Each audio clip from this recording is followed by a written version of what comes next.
I feel like we can't have a locked room mystery conversation without talking about the classic of all classics. And of course, I'm talking about Agatha Christie. I think when it comes to mysteries, all roads will forever lead back to Christie. And I have to talk about her iconic And Then They Were None classic locked room mystery situation. So in this novel, in case you're not familiar, 10 strangers are lured to a secluded island.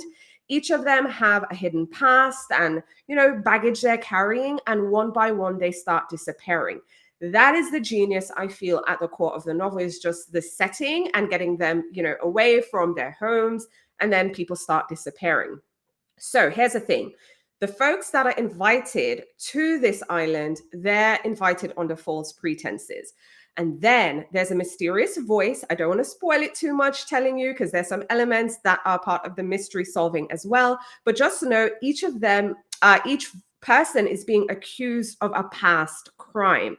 So we see the tension starting to skyrocket because their darkest secrets are coming out, okay? And no one wants their secrets out in the light. So anyways, that's the setting.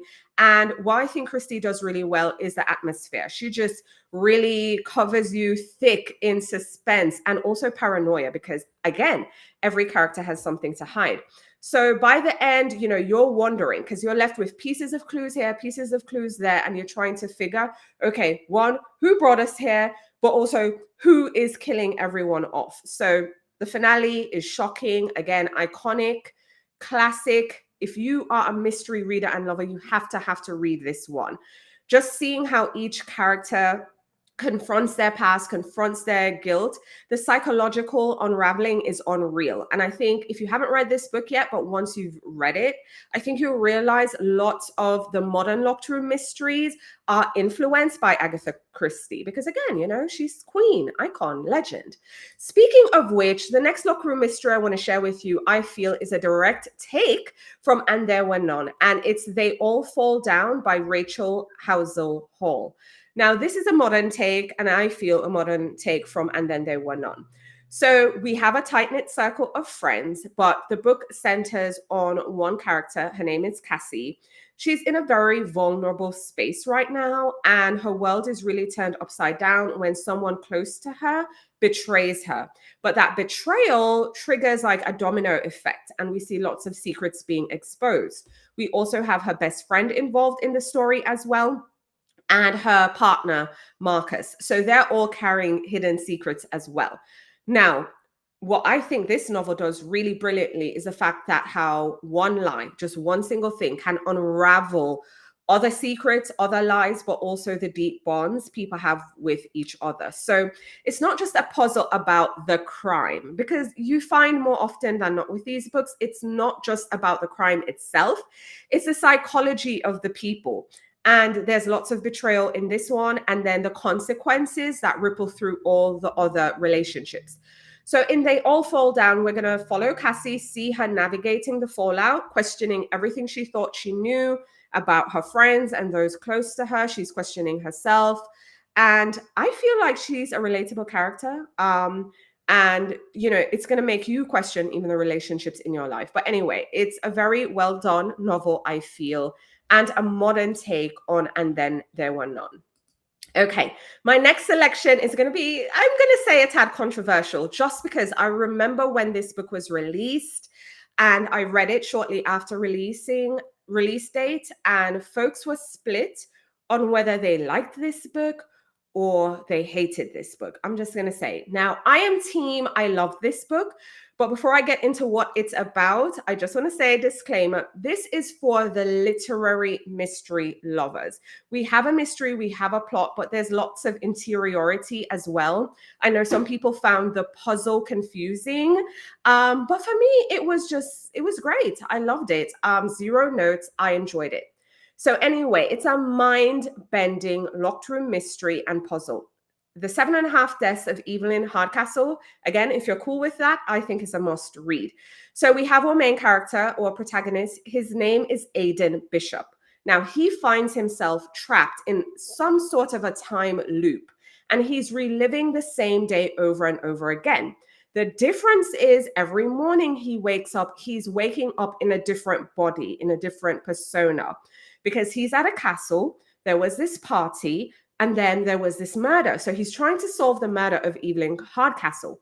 So, with the backdrop of a lavish estate, which is a bit eerie and a bit odd, we have a murder occurring and someone who every time he goes to bed, he wakes up, he's in a different person's body. So he's trying to solve the puzzle and solve the murder mystery of who killed Evelyn Hardcastle. But every time he inhabits a different body and a different space, things start to shift.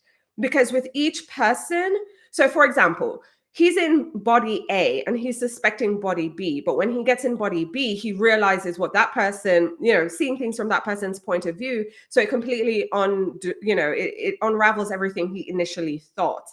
So that's the thing. Every minute you're seeing new clues, your perspectives are shifting, and it just will force you to reevaluate everything you thought you knew. I think it's full of twists, and it's just very detailed to the point where, yes, you're going to be paying attention.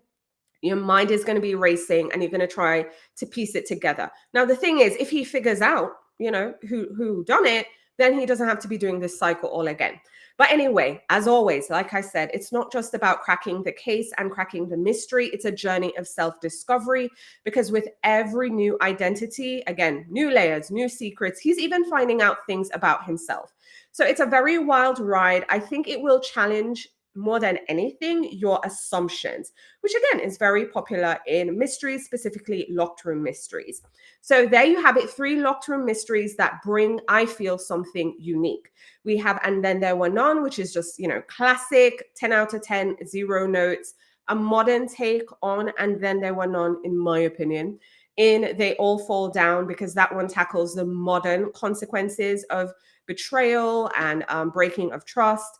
And then The 7.5 Deaths of Evelyn Hardcastle, which is mind-bending, time loop, there's a puzzle inhabiting different bodies, and it really makes you think outside of the box. So let me know your thoughts in the comments. If you have any locked room mystery recommendations, I'd love to hear from you. But of course, I want to hear from my friends. I want to hear what they think about my selections. And Then There Were None is always, always, always the classic. I have reread that book so many times. I love it so hard. Same. I love that book down. Again, Agatha Christie, queen, icon, legend. She can do no wrong. And again, when you read it, you'll realize all mysteries, I feel, kind of take influence from it in a weird way.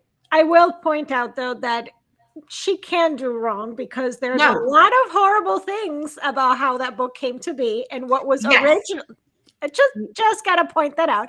Also, there is a TV adaptation, which I do recommend as well. Okay. So, I haven't watched a little mini series or something. Yes. It's worth a watch.